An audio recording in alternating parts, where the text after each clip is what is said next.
NTV time, जनता की बात जनता के साथ। इस वक्त की बड़ी खबर इंदौर से, जहां श्रद्धा शादी करके पहुंची थाने। 7 दिन से पुलिस कर रही थी तलाश। पिता ने रखा था 51,000 का इनाम। इंदौर के MIG इलाके से लापता हुई सेकेंड ईयर की स्टूडेंट शुक्रवार सुबह अचानक पहुंची थाने। वो करीब 7 दिनों से लापता थी। उसे ढूंढने के लिए गुरुवार को वरिष्ठ अफसरों ने नए सिरे से की थी जांच शुरू। इधर वो शादी करके थाने पहुंची। सूचना के बाद अफसरों ने राहत की सांस ली है। MIG इलाके से लापता हुई श्रद्धा तिवारी की कहानी में अब आया नया मोड़।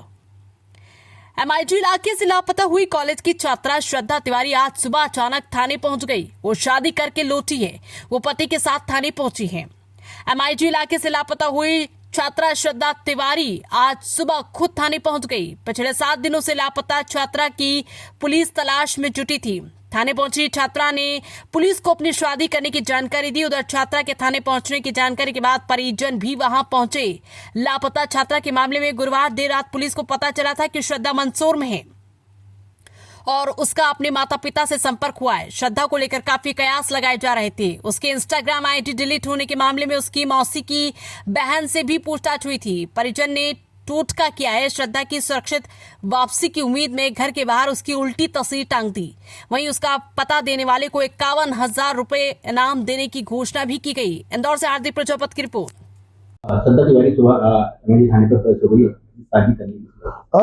23 अगस्त को 5 बजे करीब लगभग अनिल तिवारी जी के द्वारा एक रिपोर्ट कराई गई थी गुमशुदगी। उनके द्वारा यह बताया गया कि उनकी लड़की आयुषी तिवारी 2:30 बजे बिना बताए घर से चली गई है और गुमशुदगी की रिपोर्ट इस आधार पर लिखी गई। और उसके बाद फिर CCTV फुटेज देखे गए। CCTV फुटेज लोटस चौराहे के पास मुजफ्फरनगर क्षेत्र में अंतिम बार दिखे थे। फिर उसके बाद CCTV फुटेज दिखाई नहीं दिए थे। उसके बाद ऐसा माना जा रहा था किसी न किसी साधन से गई होगी।